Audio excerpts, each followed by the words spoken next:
Masters pageant City Sharmita Bhinder wins first runner-up title in Impress category. Also bagged the best philanthropist title. मेरा नाम शर्मिता बैनर्जी भिंडर है और I'm 51 years old and old तो नहीं young और अभी रिसेंटली मैंने मॉरिशस में एक वर्ल्ड लेवल का ब्यूटी पैजेंट विन किया है एम्प्रेस कैटेगरी में और मैं फर्स्ट रनर्स अप आई हूँ और मैंने एक टाइटल भी जीता है बेस्ट फिलांथ्रोपिस्ट का सो इंटरनेशनली फर्स्ट रनर्स अप आना in so many women all over the world एक बहुत ही इंटरेस्टिंग और एक अच्छा एक्सपीरियंस था और इस एज में एट 51 अपने कंट्री को रिप्रेजेंट करना ही बहुत बड़ी बात थी सो मैं तो आई वाज जस्ट हैप्पी कि मुझे ये मौका मिला ये पैजेंट 1 अप्रैल में शुरू हुआ था नारी फर्स्ट एक ऑर्गेनाइजेशन है उन्होंने उनका भी ये फर्स्ट पैजेंट था जो मैंने क्यों चूज किया ये पैजेंट क्योंकि ये मॉरिशस जाने से पहले जो फर्स्ट लेवल इंडिया का था वो बॉम्बे टू गोवा के बीच कॉर्डेलिया क्रूज पे था सो वो एक बहुत अनोखा कॉन्सेप्ट था कि आपका फुल ब्यूटी पैजेंट जो आपके सारे राउंड्स हैं वो एक शिप पे होंगे सो वो एक इंटरेस्टिंग कॉन्सेप्ट था सेकंड जो कॉन्सेप्ट उनका था कि फोकस पर्सोना पर्सनालिटी और जो लेडी की क्वालिटीज है उसके बहुत मेजर फोकस था yes of course it's a beauty pageant तो आपका प्रेजेंटेशन होना ब्यूटीफुल होना अट्रैक्टिव होना एक लाजमी सी चीज थी बट एक जो कहते हैं कि एक सेट हाइट वेट बॉडी और कलर टाइप नहीं था सो इसीलिए मुझे ये बहुत इंटरेस्टिंग लगा क्योंकि मैं डाइवर्सिटी और इंक्लूजन पे काम करती हूँ मेंटल हेल्थ पे काम करती हूँ स्पेशल लोगों के साथ काम करती हूँ तो मुझे लगता है इन एनी केस हर इंसान सुंदर है आपको अपने आप पे बिलीव होना ज़्यादा ज़रूरी है और कहीं ना कहीं मुझे ये चीज़ को चेंज भी करना था बिकॉज आई थिंक जब से मुझे लगने लगा है कि मैं सुंदर हूँ तो दूसरों को भी लगने लगा है कि मैं सुंदर हूँ है ना यंगर एज में होता है I don't have a very fair complexion features भी कोई खास इतने शार्प से नहीं है माय मदर एंड ग्रैंडमदर वो वेरी ब्यूटीफुल और बचपन में काफी कंपेयर किया जाता था जो मुझे उस समय समझ नहीं आया जैसे आप बड़े होते हो क्योंकि मेरी मदर ने कभी मुझे नहीं बताया कि आप गोरे होने के लिए ये करो या आप चेंज करो I was treated like a princess I thought I was a princess but later on लोगों का जो एक्शन रिएक्शन आपको समझ में आता है उनको लगता था कि मेरी मदर का नाम मुक्ता था कि मुक्ता तुम इतनी सुंदर हो तुम्हारी मदर इतनी फेयर है और शर्मिता है ना so I was a very ordinary child पढ़ाई में मैं अच्छी थी एक्स्ट्रा करिकुलर एक्टिविटीज में मैं अच्छी थी एंड मैं हमेशा स्टैंड आउट करती थी जैसे जैसे बड़ी हुई मैं ड्रेस अच्छा करती थी तो अच्छा ही लगती थी बट एक आई थिंक लेट 20s में मेरे को रियलाइजेशन हुआ कि नहीं मैं तो अमेजिंग हूँ और जब मैंने ये सोचना शुरू करा कि मैं अमेजिंग हूँ तो सबका रिएक्शन चेंज हो गया लोग पहली बार आकर मुझे कहने लगे कि आप बहुत सुंदर हो आप अट्रैक्टिव हो तो चेंज क्या हुआ सिर्फ मेरा अंदर का परसेप्शन उसके बाद जैसे कहते हैं लाइफ हैपन बच्चे हुए और मेरा स्पेशल सन है मोस्टली सबको पता ही है और मेरी लाइफ की इन्वॉल्वमेंट इसमें थी ज़्यादा फैशन में मेरा सिर्फ ये कंट्रीब्यूशन रहा है कि हम बहुत सारे फैशन शोज स्पेशल चिल्ड्रन के लिए करते हैं सो बहुत सारी मेरी फ्रेंड्स इस फील्ड में हैं जो मिस इंडिया बनी है नेशनल लेवल पे उन्होंने टाइटल्स जीते हैं मुझे इस चीज़ का हमेशा शौक था मैंने सैलून्स रन करा है 10 साल बिजनेस था मेरा ब्यूटी का और उसके बाद फोकस मेरा बेटा और मेरी एनजीओ जो एम्पावर है मैं स्पेशल बच्चों के लिए काम करती हूँ और मैं धीरे धीरे करके स्पिरिचुअल हीलर भी बन गई तो वो ब्यूटी बिजनेस और ये सारा कुछ मैच नहीं कर रहा था प्लस मेरे बेटे को टाइम देना था और close down my business but her girl princess होती है वो सोचती है उसका शौक होता है ड्रेस अच्छा करना और जाना और अभी मेरा बेटा शिफ्ट होके हॉस्टल गया तो मैंने सोचा व्हाई नॉट नाउ तो इसीलिए सोचा इस एज में अभी पैजेंट करने का और वहाँ जाकर मैं टॉप 15 में आई और मैंने एक टाइटल जीता तो 130 लेडीज के बीच में टॉप 15 आना भी एक बहुत बड़ी बात थी I was very happy just with that कि आप रिकग्नाइज हुए और हाँ कुछ चीज़ें हो सकती हैं मेरे में भी मिसिंग हो जो जर्नी पैजेंट्री की थी बहुत इंटरेस्टिंग थी क्योंकि मैं बोलती हमेशा अच्छी हूँ मेरा कॉन्फिडेंस लेवल अच्छा है, मेरी कमांड अच्छी है, ड्रेस भी अच्छा ही करती हूँ, बट जब आप एक कॉम्पिटिशन में जाते हैं वो एक डिफरेंट चीज़ हो जाती है, आपको एफर्ट करनी पड़ती है। So I learn a lot. Makeup मेरा प्रोफेशन था, प्रोफेशनली ट्रेन हूँ, बट जब आप लोगों से सीखते हो तो आप जरूर कुछ नया सीखते हो। I did not go there as, किसी को मैंने बताया नहीं था कि हम खुद पैजेंट्स करते हैं, I am trained in beauty. I just went as Sharmita, who is the mother of a special child, and I run an NGO. क्योंकि वहाँ मैं एक पार्टिसिपेंट की तरह गई थी, I did not go as somebody who was aware of this place. So जो 130 ladies थी, very interesting women from all over the world, and they were from all over India as well. So we had women from Singapore, Hong Kong, Dubai, even in the India pageant. तो आप almost semi कह सकते हैं कि वो international था। जो सबसे बढ़िया चीज़ इस pageant की मुझे लगी कि women were not only beautiful, they were not only well dressed, but उन्होंने उनमें capability थी। सारे बहुत करियर में अपना अच्छा कर रहे थे। Struggle, there were cancer survivors, we had a special girl. हमारे पास विमेन थी जिन्होंने अब्यूज को फेस किया था, career, there were CEOs of companies who had come. तो ऐसा नहीं था कि सिर्फ बॉडी ब्यूटीफुल थी और अच्छे कपड़े थे, अकम्प्लिश्ड विमेन थी। और सबसे सरप्राइजिंग टैलेंट राउंड था। डांस कह लीजिए, म्यूजिक कह लीजिए, फिटनेस कह लीजिए, योगा कह लीजिए, द विमेन वाज स्पेक्टेक्युलर। तो एक ऐसी जगह जाकर आपको लगा कि इंडिया में नहीं और वर्ल्ड में। सो यही स्टोरी इंटरनेशनली मॉरिशस में भी थी, कि इतनी अकम्प्लिश्ड विमेन थी और उनकी स्टोरी सिर्फ दुखती सैड स्टोरीज नहीं थी, अच्छी स्टोरीज भी थी। सो बहुत सारे हस्बैंड्स हैड अकम्पनीड, और बहुत सारे sons were also there supporting their mother, जो मुझे बहुत अच्छा लगा, कि जो मुझे डिफरेंट लगा। So we did not have sad stories, but we had very successful happy married lives, very happy husbands and wifes, very happy families who were supporting the mothers. तो एक बहुत अच्छा एक्सपीरियंस था, और अपने लिए कुछ करना, आई थिंक शायद मैंने इतना टाइम, मनी, एफर्ट कभी लाइफ में इन्वेस्ट ही नहीं किया अपने ऊपर। So that was very interesting to me. And internationally recognised होना for the person you are, वो एक बहुत बड़ा अचीवमेंट मैं मानती हूँ अपने लिए। और I was one of the only few people who probably did not have much of cosmetic surgeries, did not color, did not have nail extensions, did not have artificial lashes, though I'm wearing an artificial lash now and I have lenses.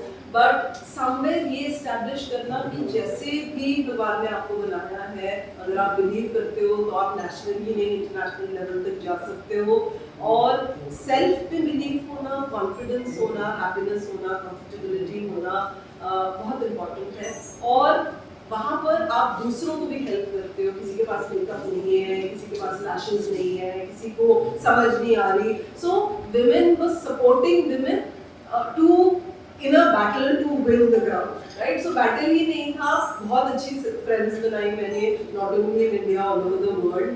और हमारा रिश्ता अभी भी है और आई am sure life में रहेगा। हम सबकी पर्सनल स्टोरीज ने एक दूसरे को बहुत इम्पैक्ट किया, हमने सबको एक दूसरे को मोटिवेट किया, हेल्प किया, सपोर्ट किया।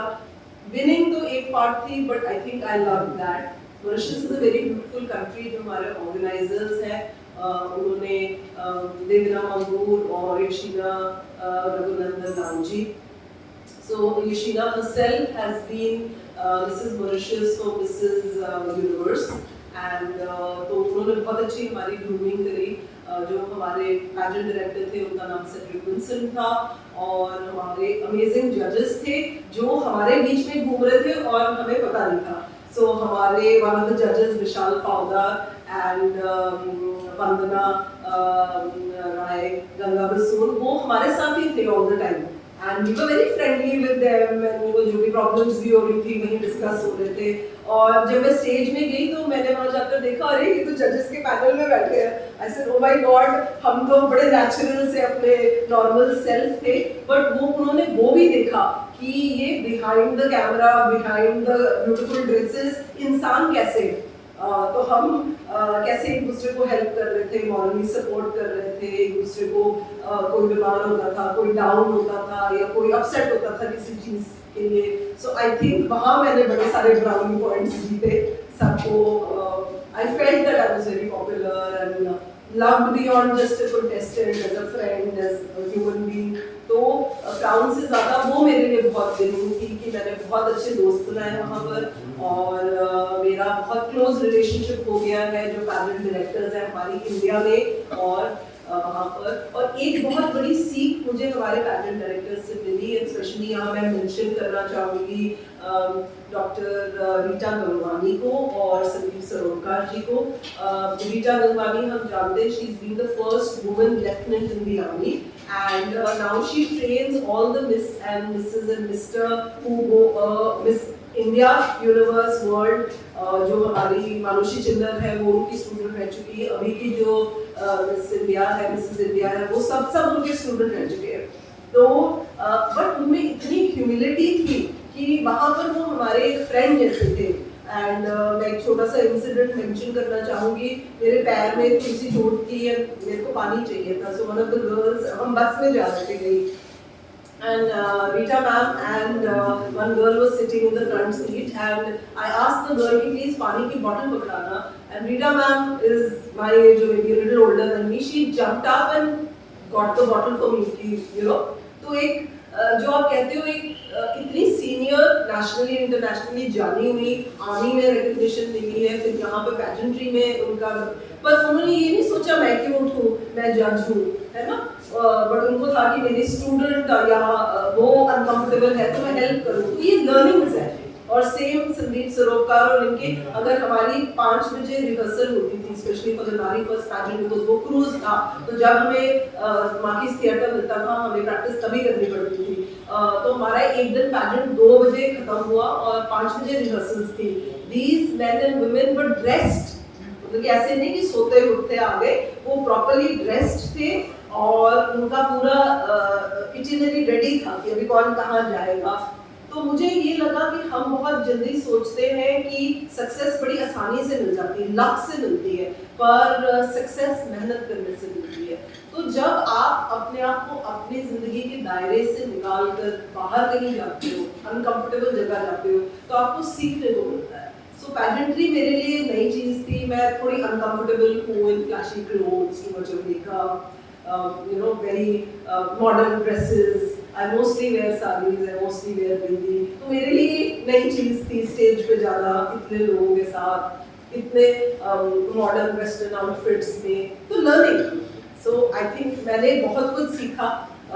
जबकि मैं एक लाइफ कोच हूँ, मैंने आयल्स टोफेल 25 साल पढ़ाया है, मैं एक एनजीओ चलाती हूँ, मैं स्पिरिचुअल हीलर भी हूँ और बहुत सारे आई डिड लॉ ऑल्सो। सो मैं प्रैक्टिस तो नहीं करती बट मैं पॉश ट्रेनर हूँ, so I work for Costco and posh as well. So काफ़ी अकम्पलिश्ड हूँ मैं अपने हिसाब से और स्टेज प्रेजेंस वाइज भी ठीक हूँ, बट वहाँ जाने से मुझे बहुत कुछ सीखने को मिला और मेरी पर्सोना और पर्सनालिटी में डेफिनेटली बहुत ग्रोथ हुई। सो आई एम ग्लैड कि मैंने ये स्टेप लिया। मैं सबको एनकरेज करूँगी, आप दिन करो ना करो, अपने आप को सुंदर समझो या ना समझो, लोग आपको समझे ना समझे, आपको एक्सपीरियंस के लिए डेफिनेटली जाना चाहिए। बिकॉज आप डाइट का ध्यान रखते हो, आप स्किन का ध्यान रखते हो, आप खाने का ध्यान रखते हो, आप प्रेजेंटेशन का ध्यान रखते हो अपना, और इतने अच्छे आपको ट्रेनर्स और आपकी लाइफ में लोग आते हैं। और कंटेस्टेंट्स से मैंने बहुत सीखा। There was a breast cancer survivor, there was a lady whose heart had stopped for 5 minutes and doctors resuscitated her and she came back to life। So बहुत स्टोरीज थी, बहुत सारी स्टोरीज थी इंस्पिरेशनल। कहीं ना कहीं उनमें मेरी स्टोरी इंस्पिरेशनल थी। I lost both my parents when I was 17। 16 years में I lost my mom to a very tough battle of 4th stage cancer। Within 11 months मेरे father passed away। So I don't like the word orphan, but I was without parents at 17। And I married my husband very early, हम लोग friends थे, तो सोचा कि उसे तंग किया जाए। और at 19 I got married, he was 21 and मेरा जो यंगर बहुत कुछ और लाइफ में हुआ, बट मेरा यंगर सन ऑटिज्म फ्रेमवर्क में है, so he is a high functioning autistic child. So जब वो 6 महीने का था तो डॉक्टर्स ने बताया कि उसकी लेग में मूवमेंट नहीं है, वो शायद ना चले, शायद ब्रेन की डेवलपमेंट ना हो। और आज मेरा बेटा बीएससी फिजिक्स कर रहा है, वो नॉर्मल स्कूल में गया और उसने सब कुछ किया और शायद बहुत बच्चों से बहुत कुछ आगे किया। और वो बीएससी फिजिक्स अजीम प्रेमजी में पढ़ रहा है बैंगलोर में और फुल स्कॉलरशिप पे है। सो मेरी अचीवमेंट आई थिंक करियर में मैंने इतना इन्वेस्ट नहीं किया जितना मैंने अपने बच्चों पे या बेटे पे। Unfortunately, I lost my husband to COVID in Bali in Indonesia. So we lost him in 21. So despite all that, I felt that I have to get up. I have to be strong for my children. And somewhere Tony कहीं ना कहीं से देख रहे होंगे और मैं जिंदगी की बैटल हार जाऊँ उनको अच्छा नहीं लगेगा। सो हमने एज अ फैमिली बैठ के डिसाइड किया कि टोनी की डेथ पे हम फोकस नहीं करेंगे, हम उनकी लाइफ को सेलिब्रेट करेंगे और आगे चल के हम बहुत अच्छी ज़िंदगी जिएंगे उनकी लाइफ की सेलिब्रेशन के साथ। कि like that I use that we all will not die with him but we will live for him and take his memories along with us. तो मैं बिलीव करती हूँ कि वो है यहाँ पर और कहीं ना कहीं बहुत खुश हो रहे हैं मेरा काम देखकर। So that's my life story. So I think I was an inspiration to a lot of women. And same way, कई बार आप you become too much of yourself. जो आजकल मैं सबके साथ देखती हूँ कि सब धक्के में लगे हुए हैं कि मैं आगे, मैं बेटर और मैं तुमसे अच्छा। और आप अपने आप को बहुत प्रमोट करते हो और आप अपने आप में कंज्यूम हो जाते हो कि मैं बहुत ग्रेट हूँ। बट अगर आप थोड़ा सा ऑफ कोर्स प्राउड हूँ मैं अपनी अचीवमेंट से, बट मैं दूसरों की तरफ भी देखती हूँ, उनकी स्टोरीज भी सुनती हूँ, उनसे भी कुछ सीखती हूँ। तो उसमें आपकी लर्निंग ज़्यादा रहती है ज़िंदगी में जब आप दूसरों को। अच्छा मैं ना बहुत घंटे बोल सकती हूँ तो इसलिए you can I will continue, so you can ask me questions. I think that way it will be more interesting. Hello कैसे हो? बढ़िया मैम, आपने काफी चैलेंजेस फेस किए लाइफ में, पर्सनल लॉस भी हुए, तो आप उन मोमेंट्स को क्या कहना चाहते हैं जो सेम आपके जैसे हार्डशिप फेस कर रहे होंगे?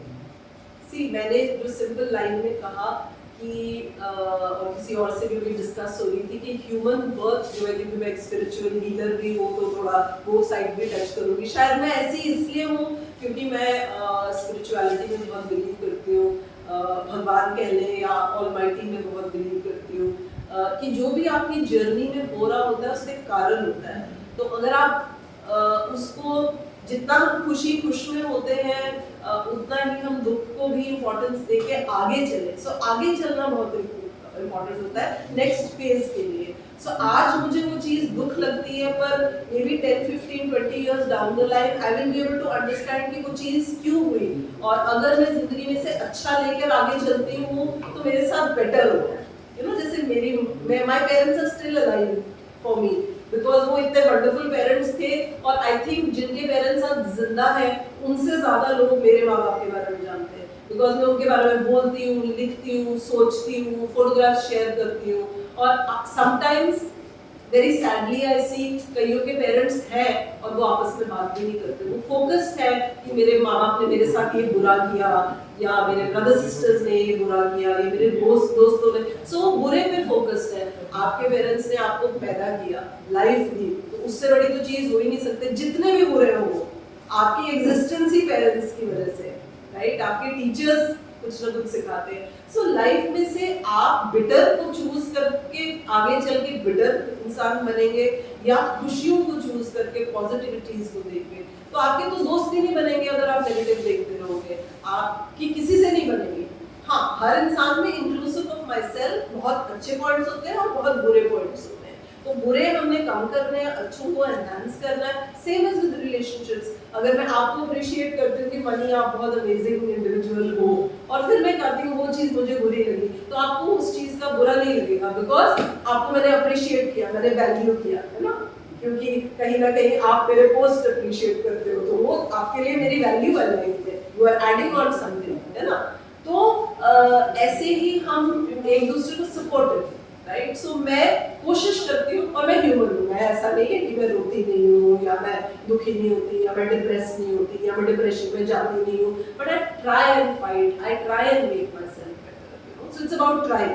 सो लेटर स्टेज में करियर लोग आपके अगेंस्ट हैं, सब आपको नीचा करने की, तो आपकी एनर्जी भी वैसी ही होगी, वैसे ही लोग आपकी लाइफ में आएंगे। अगर आप ये सोचोगे कि नहीं मुझे सपोर्ट है, चाहे दो जने सपोर्ट कर रहे हो, कोई नहीं सपोर्ट कर रहा ना, आप अपने आप को सपोर्ट करो, है ना। I take care of myself. कोई मेरे को थोड़ा केयर कर देता तो मैं बहुत ग्रेटफुल होती हूँ। मैं नहीं क्रिटिसाइज करती कि मेरे रिश्तेदारों ने नहीं मुझे सपोर्ट किया, या समाज ने मेरे बारे में क्या सोचा। एक ना कोई एक्ट्रेस थी, मैं भूल रही हूँ किसका इंटरव्यू मैंने देखा था जो मुझे बड़ा अच्छा लगा, तो उन्होंने एक मैं उनको कॉपी करके बोल रही हूँ, तो ऐसे किसी जर्नलिस्ट ने उन्हें पूछा कि भाई आप बहुत ट्रोल होती है, तो क्या मतलब how do you react to it. So she said this word कि चिंटू चंडीगढ़ में बैठकर मेरे बारे में क्या सोच रहा है, मुझे उससे क्या फर्क पड़ रहा है ना, क्योंकि चिंटू अपनी लाइफ से खुश नहीं है। I am forgetting the actress, if anybody can I would like to quote her here. So हां, नहीं सुष्मिता नहीं थी, ये आई थिंक आतिफ असलम की लाइफ कौन है, या कोई अभी उनकी शादी हुई है, हुमा थी शायद, आई am not, I'll get back to it. I can visualize her, पर मैं नहीं उनका नाम भी कह पा रही। तो उन्होंने कहा कि वो अपनी लाइफ से फ्रस्ट्रेटेड है, उसने मेरे ऊपर फ्रस्ट्रेशन निकाल ली है। How does it impact? So कोई मेरा रिश्तेदार या कोई मेरे को सपोर्ट नहीं कर रहा है, या मेरे बारे में कुछ बुरा कह रहा है, वो उसकी सोच है, मुझे क्या फर्क पड़ने वाला है। अगर मैं अपनी उसके बारे में सोच के अपनी लाइफ को फिनिश कर देती हूँ या डिप्रेस हो जाती हूँ, तो वो मेरी लाइफ को इफेक्ट करता है। अगर वो मुझे इफेक्ट ही नहीं कर रहा, और शायद वो चिंटू कल मुझे आकर पूछेगा कि आपने जिंदगी में ऐसे कैसे किया, क्योंकि आई changed the thought process of people, है ना। तो कौन कि मेरे बारे में क्या सोच रहा है, या उनकी क्या राय है, या वो मेरे को सपोर्ट नहीं कर रहे, उससे मेरी लाइफ में, जैसे आप में से किसी के पास अगर करोड़ों रुपए है, अगर आप मुझे दे नहीं रहे हैं, तो उससे मेरे को क्या फर्क पड़ रहा है मेरी लाइफ में। पर उसकी वजह से मैं जेलस होकर आपसे रिलेशनशिप खराब करूं, या मैं वही सोच के डिप्रेस हो जाऊं कि फलाने को बहुत पैसे मिले और मुझे, या मैं ये साइड सोचकर सोचूं मैं पैसे कैसे कमा सकती हूँ, मैं अपने आप को बेटर कैसे कर सकती हूँ, और हो सकता है 5-10 सालों में वो छोटा हो जाए और मैं फाइनेंशियली बहुत सिक्योर हो जाऊं। So invest rightly, invest in good people, invest in good books, invest in spiritualism. हम बैग खरीदते हैं लाखों का, हम विमेन की बात कर रही हूँ मैं भी, हम गुची का बैग खरीदते हैं, एलवी का बैग खरीदते हैं लोगों को दिखाने के लिए, हमें नहीं चाहिए होता। अभी I was following a channel where the Birkin bag, so Birkin bag is one of the most expensive bag, और उनका छोटा बैग 20,000 पाउंड या यूरो का आता है, इतना सा ऐसा सा बैग, है ना। अब आपने वो इतना सा बैग आपकी लाइफ में क्या ऐड करेगा, बड़ा पागल हो रही है। लोग सालों साल बुक करते हैं, लाइन में खड़े होते हैं, और अगर आप कुछ बर्किन बैग खरीदो तो नेक्स्ट लेवल पे आप बैग खरीद सकते हो। Imagine the madness. एंड ऐसे ही लोगों को बोलो कि 20,000 का कोर्स कर लो ना स्पिरिचुअलिज्म, वो कहेंगे महंगा बड़ा है। ना फिर आप मानते हो कि सोशल मीडिया लोगों को गलत इम्पैक्ट डाल रहा है? नहीं, हम जैसे लोग भी हैं, या वो जो एक्ट्रेस जिन्होंने चिंटू के बारे में बोला, उन्होंने मुझे इन्फ्लुएंस किया ना, मैंने भी ये सोचा कि क्या फर्क पड़ता है। सो वो मुझे किसी का बैग याद नहीं है, मुझे सुष्मिता सेन की लाइंस याद है, या मुझे प्रियंका चोपड़ा की लाइंस याद है, मुझे किसी का बैग या कोई सुंदर एक्ट्रेसेस याद नहीं है। सो कोई जो आपको इम्पैक्ट, आपके कोई टीचर याद होगी डेफिनेटली आप सबको अपनी लाइफ में, है ना। और वो सुंदर भी नहीं होगी, वो ब्रिलियंट भी नहीं होगी, वो रिच भी नहीं होगी, है ना। उन्होंने क्या किया था, आपको एनहांस किया, आपको कुछ अच्छा बोला होगा या कुछ सिखाया होगा, और वो सारी लाइफ आप उनका नाम भी याद रखोगे, उनकी शक्ल भी याद रखोगे। किसी ने बैग अच्छा पहना था या कपड़े अच्छे पहने थे, आपको याद होगा। अब फ्यूचर प्लान्स क्या रहेंगे? उसके बारे में बताइए कि कौन सा एजेंट था, और उसमें आप कौन सा किताब लिख रहे हैं, और कैसी अचीवमेंट लग रही है आपको ये? और एज का भी कोई सेगमेंट था? हाँ, मैं एम्प्रेस कैटेगरी में मैंने फर्स्ट रनर्स अप जीता है और मैंने एक टाइटल भी जीता है जिसका नाम है बेस्ट फिलान्थ्रपी। फिलान्थ्रपिस्ट जो कि मेरा काम ही ये है, सो आई थिंक वो इम्प्रेस थे मेरा वर्क देखकर और उनको लगा कि मैं इसकी हकदार हूँ। और फर्स्ट रनर्स अप तो मैं बहुत खुश हूँ जीत कर, बिकॉज इंटरनेशनल लेवल पे पार्टिसिपेट करना ही अपने आप में एक बहुत बड़ी बात है और फिर जीतना। सो ये पैजेंट मॉरिशस में हुआ था, world island cultural and tourism ambassador pageant. और इसमें आपका जो आपको क्या लगता है कि इस चीज़ ने आपको क्योंकि उसमें राउंड थे सो काफ़ी सारे हमारे राउंड्स थे। इनिशियली हमें इंट्रोडक्शन देना था, फिर जो कॉज हम चैम्पियन कर रहे हैं, तो आई थिंक मेरी बहुत सारा क्योंकि मेरी ज़िंदगी ही मेरी कॉज है और वो कॉज ही मेरी ज़िंदगी है, स्पेशल चिल्ड्रन। तो आई थिंक मेरी लाइफ स्टोरी मैंने प्रिपेयर बड़ा एक फॉर्मल सा किया था। स्टेज पे जाके मैंने जब सबको देखा मैंने बोला भी ये कि मैं तो प्रिपेयर कुछ और करके रही थी, पर जो निकलना है वही निकलेगा। सो मैंने लाइफ स्टोरी अपनी बताई और आई थिंक वो एक रीज़न था। एंड आई थिंक मेरा नेचुरल होना, मेरा अपने स्किन में कंफर्टेबल होना, सबको सपोर्ट करना, I enjoyed the whole process. I think वो एक हाईलाइट था जिसने मुझे यहाँ तक पहुँचाया। Of course I think I look good also. इसमें और एक आपसे ये जानना चाहेंगे कि जो दूसरे क्षेत्रों से लेडीज आएंगी तो कंपटीशन कैसा था? कंपटीशन मैं कहूँगी इंडिया में भी बहुत था, इंटरनेशनली भी बहुत था, क्योंकि हर एक लेडी अकम्पलिश्ड थी। As I said, I am not a jealous kind of a person. मुझे लोगों में खामियां नहीं और अच्छाइयाँ ही दिखती हैं। कई बार ये आपके लिए अच्छा नहीं होता, बट वो कहते हैं कि आपकी जैसी नेचर है। तो सुंदर ही नहीं थी, उन्होंने कपड़े नहीं अच्छे पहने थे, ग्रूम्ड ही नहीं वो अच्छी थी, उन्होंने लाइफ में बहुत अचीव किया था करियर वाइज भी, पर्सनली। सो आई थिंक वो सक्सेस स्टोरीज थी। तो आई एम वेरी प्राउड कि उनके अगेंस्ट खड़े होने के बावजूद भी मैंने विन किया। So we had amazing setup. I am very proud of each friend that I made and each person that I met. आपके व्यू पॉइंट में सक्सेस क्या चीज़ है? सक्सेस देखिए रिलेटिव है। हो सकता है आपको मैं सक्सेसफुल लगूँ, किसी और को मैं नॉट सक्सेसफुल लगूँ। तो अगर आप as a human being feel करते हो ना मैं सक्सेसफुल हूँ, वो सक्सेसफुल है। क्योंकि कई बार आप टॉप में पहुँचे होते हो तब भी आप लाइफ से डिससेटिस्फाइड होते हो, और कई बार आप अपना हेल्पर मिलोगे या आपकी जो घर में काम करने वाली होगी उसके फेस पे ग्लो होगा और वो बहुत सेटिस्फाइड होगी। तो मे बी एक मल्टीमिलियनर के फेस पे वो हैप्पीनेस नहीं है जो आपके घर में काम करने वाली है। वो सक्सेस है क्योंकि वो बिहार से आई है और उसने यहाँ सक्सेस बनाया है। So she is a success story in her life, right? And I am a success story in my life. Ambani ji and their family are a success story all over the world. तो ये बड़ा depend करता है कि आप किस चीज़ को मानते हैं सक्सेस। मतलब आप मानते हैं every day is a happiness? हाँ, every moment is happiness, every moment. Day तो बहुत दूर की बात है। आज हम लोग हैं और पता नहीं कल का शाम तक का हमारा किसी का कुछ पता नहीं है। तो ये हैप्पीनेस है ना, आज हम लोग सब मिले, हमने बड़ी अच्छी बातें करी, हम बढ़िया चाय पियेंगे, पकौड़े खाएंगे, मौसम बहुत बढ़िया है।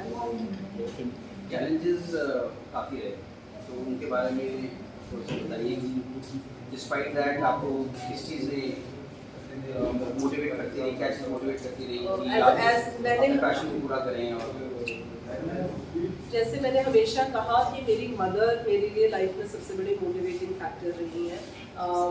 वो एक कैंसर उन्होंने फाइट भी किया था, उन्होंने सर्वाइव भी किया, क्योंकि जिस दिन हमने डॉक्टर को मिले तो उन्होंने बताया था 13 इयर्स की मैं थी कि मेरे मदर के पास 6 मंथ्स है, और my mother looked at me and said मैं तुझे बड़ा कर दूंगी। एंड एक्चुअली उन्होंने बॉडी नेचर सबसे फाइट करे, वो she survived for 4.5 years with 4+ stage cancer. तो वो उनकी स्पिरिट शायद मेरे में आ गई उनके जाने के बाद। तो मैं नहीं कहूँगी कि मैं मायूस नहीं होती हूँ या डिजेक्टेड नहीं होती हूँ, बट जब कोई प्रॉब्लम आती है मैं सोल्यूशन ढूंढती हूँ। मैं प्रॉब्लम नहीं बन जाती, ना ही प्रॉब्लम से गिर जाएगी। तो मेरे लिए किसी भी प्रॉब्लम का मतलब होता है सोल्यूशन ढूंढ के उसको इम्प्रूव करो, आगे चलो। और सबकी लाइफ में प्रॉब्लम्स है, किसकी नहीं है। जब तक आप दूसरे की कहानी नहीं जानते हो ना, आपको वो सुखी लगता है। जैसे अगर आप देखते और आप मेरी कोई कहानी नहीं सुनते, आप तो सोचते कितनी लकी है ना, सब कुछ है इसके पास। बट क्योंकि मेरी कहानी सुनी आपने, फिर आपको लगा oh my God, oh my God. So अगर मैं बैठकर आपकी कहानी सुनूंगी, शायद मैं भी ओ माय गॉड सुनूंगी। सो हर पर्सन इज अ सक्सेस, क्योंकि एवरीबॉडी बैटल्स वेरियस थिंग्स। आपका बैच नंबर 13 है, हाँ, आपने लकी रहा। हाँ, सो इसका भी मैं आपको बताती हूँ। दो चीजें हैं, एक तो 13 lucky for some, unlucky for some, जो बचपन से सुना है, और मैं इसको रब से जोड़ूंगी 13 ही 13 है ना। सो सब 13 ही 13 है। और मैं एक्चुअली अब ये बिलीव करती हूँ कि मुझे जो कुछ मिलता है ना, बहुत सालों पहले जब मैंने स्पिरिचुअल जर्नी शुरू करी, तो किसी ने मुझे बोला कि हीलिंग के लिए पैसे चार्ज करो। और तो जब हमने हीलिंग करी, वो 2 जन सर्वाइव नहीं करे। उसके बाद मुझे मेडिटेशन में आया कि आप टीचिंग के चार्ज करो, हीलिंग के आपने चार्ज नहीं करना। तो सबने कहा नहीं, गलत बात है। तो मैंने कहा कि मैंने यूनिवर्स को कह दिया, हम मांगते हैं 1 लाख दे दो, 2 लाख दे दो, यूनिवर्स ने हो सकता है 100 करोड़ देने हो, आपने अपना छोटा कर दिया ना। सो अब I say whatever I deserve, the universe knows. और जब तब से मेरे पास अबंडेंस है हर चीज की। आई थिंक यहाँ भी मैं तभी पहुंची हूँ। I am sure there are much more beautiful, talented, accomplished, India भरा हुआ है, वर्ल्ड भरा हुआ है, पर मेरा वहाँ पहुँचना, उस मोमेंट में उस चीज़ को जीतना, ये 13 ही 13 है। Thank you. एक और मैसेज, कोई फाइनल क्वेश्चन फॉर विमेन और यंग जिनको भी प्रॉब्लम्स रहती हैं, हर एक को है प्रॉब्लम्स, बट Appreciate करो। सिचुएशन है, no there is a lot of things latest stage में करियर परस्यू करना, वो दोनों आप आंसर। क्या कहना चाहेंगे? सो सबसे पहले लोगों को क्या कहना चाहूँगी, इज एप्रिसिएशन सीखो, क्योंकि जो जिंदगी में है नहीं, हम उसके पीछे दौड़ते हैं, और जो है, क्योंकि एक अंधे से पूछो आंखों का वैल्यू, जो चल नहीं सकता। और बहुत सारी ऐसी, ये तो ऐसी एक रैंडम एग्जांपल मैं दे रही हूँ। आप जिंदा हो, आप प्रोडक्टिव हो, आपका दिमाग चलता है, आपके पास बेसिक फाइनेंसेस है, आपसे ज्यादा कोई नहीं है। सो अप्रिसिएशन, हाँ, दुखी हो जो नहीं है, स्ट्राइव करो जो चाहिए, पर जो है उसको अप्रिशिएट कर रहे हो। जैसे किसी ने मुझे बोला, वो अपने हस्बैंड के लिए कुछ बोल रहे थे, और मैंने कहा वो जिंदा है ना, और तुम्हारे साथ है, आई डोंट हैव, ऐसे वो शुगर। और उसके बाद जो चेंजेस है वो, हाँ। और आपने एक क्वेश्चन पूछा था, मदर्स, क्योंकि किसकी आशीष आपको लगती है आपके लिए, आप सोच रहे हो मैं, मेरी वजह से नहीं है, शायद मेरे बच्चों की वजह से, या पता नहीं कौन कहीं बैठकर मुझे ब्लेस कर रहा है, उसकी वजह से है। और आपने कुछ क्वेश्चन पूछा था कि इस एज में मुश्किल है, age is again a number, है ना। आप 20 में भी बूढ़े हो सकते हो, और आप 90 में भी बूढ़े नहीं हो सकते हो। आपको जब सीखने की और जानने की और इम्प्रूव करने की वो विल खत्म हो जाएगी ना, आप उस दिन जिंदा ही मर गए। You could be dead alive at 20 and you could be not there in this world. Kabir चले गए ना, रूमी कितने साल हो गए, आज भी जिंदा है। हर यंग पोएट या कोई भी रूमी के कोट्स पढ़ता है। सो बिलीव रखो और फोकस करो आप में क्या है। जैसे मेरे में जो टैलेंट है वो सिर्फ मेरे में है, साइड वाले में नहीं है। और साइड वाले का टैलेंट भी नहीं ले सकती हूँ, किस्मत भी नहीं ले सकती हूँ, कुछ नहीं ले सकती। आई हैव दिस पैकेज, अब इसको मैं कैसे इम्प्रूव करके बेटर कर सकती हूँ, उस पर फोकस करो। कोई ना कोई टैलेंट और कोई ना कोई समय, शायद मेरा अच्छा समय था, एज आई सेड, सब कुछ ही बड़ा अच्छा लग रहा था, मेरी शक्ल भी पहले से बेटर थी, मेरी फोटोग्राफी बेटर आई। सो मुझे लगता है वो मॉरिशस में मैं, हाँ, बिकॉज मैं अपने यंग एज की किसी ने मुझे पूछा, अब वो मैं पूरी स्टोरी नहीं सुनाऊंगी, तो किसी ने मुझे पूछा कि आप बहुत ब्यूटीफुल हो। मैंने कहा मुझे भी अभी पता चला कुछ सालों पहले, इससे पहले किसी ने मुझे बोला ही नहीं है ना। तो it is all about the right time. I think मेरा समय अच्छा चल रहा है, तो समय बुरा भी सारा टाइम नहीं चलता और समय अच्छा भी नहीं चलता। सो बुरे को फेस करो और अच्छा तो आएगा, आज नहीं तो कल सबका आता है time. Thank you. Please like, share and subscribe my channel. Thank you.